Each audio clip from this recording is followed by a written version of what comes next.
अध्याय 13। कारक केस पढ़िए और समझिए।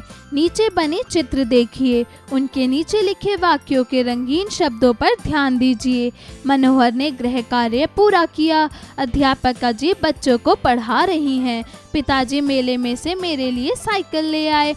अब आइए इसे समझने का प्रयास करें।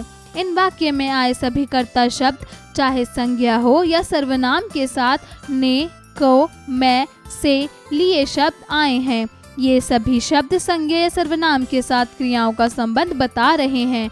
ये सभी हिंदी व्याकरण की भाषा में कारक कहे जाएंगे। अतः हम यह भी कह सकते हैं कि संज्ञा या सर्वनाम के जिस किसी रूप से उसका संबंध वाक्य के अन्य शब्दों या क्रियाओं से जाना जाता है उसे कारक कहते हैं। यहाँ हमें यह ध्यान रखना होगा कि ऊपर प्रयुक्त शब्द ने, को, मैं, से, लिए आदि कारक के चिन्ह या प्रसर्ग कहे जाते हैं। अब आइए यह जानने का प्रयत्न करें कि कारक शब्दों के कितने भेद होते हैं। कारक के भेद। कारक के 8 भेद होते हैं। पहला कर्ता कारक, दूसरा कर्म कारक, तीसरा करण कारक, चौथा संप्रदन कारक, पांचवा अपादान कारक, छठा संबंध कारक, सातवां अधिकरण कारक, आठवां संबोधन कारक। अब हम प्रत्येक कारक के बारे में विस्तार से जानेंगे। सबसे पहले इस तालिका द्वारा कारक को समझेंगे। कारक का नाम, विभक्ति चिन्ह, वाक्यों में कारक की पहचान। पहला कर्ता, ने, पिताजी ने खाना खाया। दूसरा कर्म, को, अध्यापिका छात्रों को पढ़ा रही है। तीसरा करण, से, के द्वारा नौकरानी नल से पानी भर रही है। श्यामू रेल द्वारा घर गया। चौथा संप्रदान, को, के लिए गौरी तोता को रोटी दे दो। पिताजी छोटे के लिए कपड़े ले आए। पांचवा अपादान, से अलग होना, चिड़िया पेड़ से उड़ गई, सांप बिल से बाहर आ गया। छठा संबंध, का, की, के, रा, री, रे, नरेश के पिताजी इंजीनियर हैं। राधा की भाभी नृत्यांगन है। सातवां अधिकरण, में, पर, अलमारी में कपड़े रखे हैं। पेड़ पर चिड़िया बैठी है। आठवां संबोधन, हे, अरे, अरे श्याम तुम तो पास हो गए। हे राम अब क्या होगा। पहला कर्ता कारक, ने, कर्ता वह होता है जो किसी कार्य को करता है। संज्ञा या सर्वनाम के जिस रूप से क्रिया के कार्य करने वाले का पता चलता है उसे कर्ता कारक कहते हैं। ऐसे वाक्य कारक चिन्ह के साथ भूतकाल में होते हैं। बिना कारक चिन्ह का वाक्य वर्तमान या किसी भी काल का हो सकता है। जैसे अविरल ने दूध पिया, सुशील जाग गया, रंजन कल नृत्य करेगी, पतंग ने आसमान को छुआ। यहाँ दूध पीने का कार्य अविरल ने किया, जागने का कार्य सुशील ने किया, रंजन नृत्य का कार्य करेगी और पतंग ने आसमान को छूने का कार्य किया। यहाँ काम करने वाले अविरल, सुशील, रंजना तथा पतंग करता है। कर्ता कारक का चिन्ह ने होता है। बिना चिन्ह का प्रसर्ग वाले वाक्य में भी कर्ता कारक होता है। अध्यापन संकेत, शिक्षक शिक्षिका कक्षा में बच्चों को कारक भेद सहित विस्तार पूर्वक पढ़ाएं, साथ ही विभक्ति चिन्हों को कंठस्थ कराएं और उनका वाक्य में प्रयोग भी तरीके से करवाएं। दूसरा कर्म कारक, को, वाक्य में जब क्रिया का फल प्रत्यक्ष रूप से कर्ता पर ना पड़कर वाक्य के अन्य संज्ञा या सर्वनाम शब्द पर पड़ता है उसे कर्म कारक कहते हैं। जैसे माताजी नौकरानी को कपड़े देती हैं, हाथी गन्ने खाता है, निर्मल पाठ याद करता है। इन उदाहरणों से क्रिया का फल कपड़े देने का नौकरानी को, खाने का गन्ने तथा याद करना पाठ पर पड़ रहा है। अतः नौकरानी, गन्ने, पाठ ये सब कर्म कारक है। यहाँ यह बात महत्वपूर्ण होती है कि क्या तथा किसे प्रश्न करने पर यदि उत्तर सकारात्मक मिलता है तो वह कर्म कारक होता है। जैसे ऊपर के उदाहरणों में माताजी किसे कपड़े देती हैं, उत्तर नौकरानी को, कर्म कारक। हाथी क्या खाता है, उत्तर गन्ने, कर्म कारक। निर्मल क्या याद करता है, उत्तर पाठ, कर्म कारक। तीसरा करण कारक, से, द्वारा, कर्ता काम करने वाला। जिस किसी साधन या माध्यम से कार्य करता है वह करण कारक कहलाता है। जैसे आजकल लोग सैनिटाइजर से हाथ धो रहे हैं। रवीश हवाई जहाज द्वारा कलकत्ता गया। बच्चा खिलौने से खेल रहा है। ऊपर के उदाहरणों में हाथ धोने का कार्य सैनिटाइजर से, कलकत्ता पहुंचने का साधन हवाई जहाज से, खेलने का साधन खिलौने से हो रहा है। अतएव ये सब करण कारक के उदाहरण हैं। चौथा, संप्रदान कारक। का के लिए, कर्ता कारक जिसके लिए कार्य करता है अथवा जिसे कुछ देता है, उसके साथ लगी विभक्ति संप्रदान कारक कहलाती है। जैसे पिताजी मेरे लिए साइकिल ले आए। अध्यापिका ने छात्रों को पाठ पढ़ाया। माताजी ने भिखारियों को पैसे दिए। इन वाक्यों में पिताजी साइकिल मेरे लिए खरीदे, अध्यापिका ने छात्रों को पढ़ाया तथा माताजी ने पैसे भिखारियों को दिए। इसलिए यहाँ को तथा लिए संप्रदान कारक हैं। अब यहाँ यह जानना आवश्यक हो गया है कि कर्म कारक या संप्रदान कारक में क्या अंतर होता है, जबकि दोनों का प्रसर्ग को होता है। का कर्म कारक में क्रिया का फल कर्म पर पड़ता है। ख संप्रदान कारक में देने का कार्य कर्ता करता है। इसमें परोपकार या उदारता आदि की भावना होती है। जैसे रेखा ने सरला को कलम दी। कर्म कारक। पिताजी ने गरीबों को वस्त्र बांटे। संप्रदान कारक। नताशा बच्चों को सुलाती है।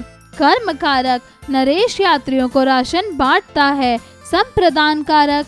पांचवा, अपादान कारक। से संज्ञा सर्वनाम के जिस रूप से उसे अलग होने, खोने तथा तुलना करने का पता चलता है उसे अपादान कारक कहते हैं। जैसे डाल से तोते उड़ गए, अलग होना। बच्चा कुत्ते से डरता है, डरने का भाव। नंदन के बस्ते से पेंसिल खो गई, खोने का भाव। रंजना सुधा से अधिक सुंदर है, तुलना। यहाँ यह जानना आवश्यक है कि भय, दूरी और घृणा के लिए जब भी से विभक्ति का प्रयोग होता है तब अपादान कारक होता है। छठा, संबंध कारक। का, की, के, रा, री, रे संज्ञा के जिस रूप से वाक्य में आए अन्य संज्ञा या सर्वनाम शब्दों के साथ किसी संबंध की जानकारी मिलती है उसे संबंध कारक कहते हैं। जैसे यह पुस्तक मेरी है। नीना के पिताजी मेरे मौसा जी हैं। वह साड़ी सरिता की है। लद्दाख क्षेत्र चीनियों का नहीं है।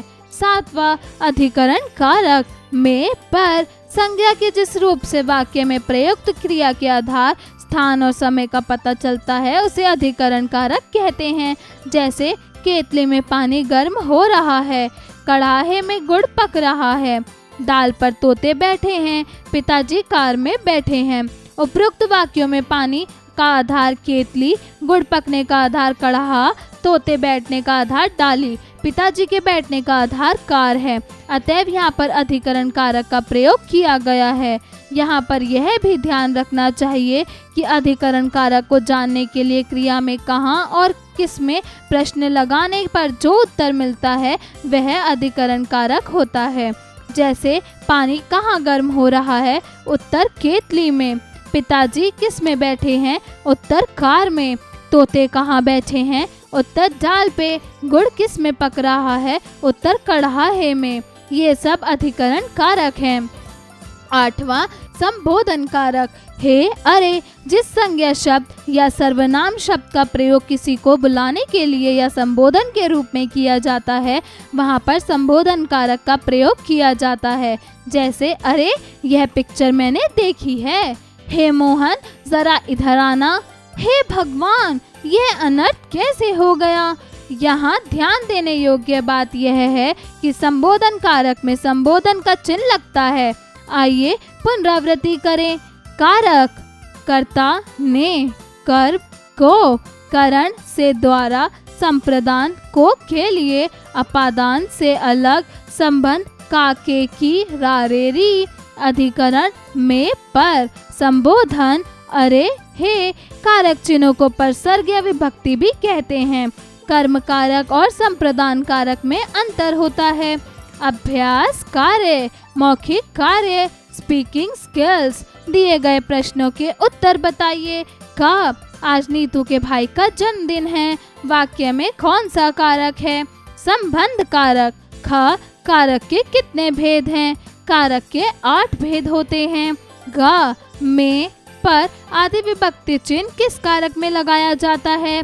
अधिकरण कारक। लेखन कार्य, राइटिंग स्किल्स। प्रश्न 1, निम्नलिखित प्रश्नों के उत्तर दीजिए। क, कारक की परिभाषा उदाहरण सहित दीजिए। संज्ञा या सर्वनाम के जिस किसी रूप में उसका संबंध वाक्य के अन्य शब्दों या क्रियाओं से जाना जाता है उसे कारक कहते हैं।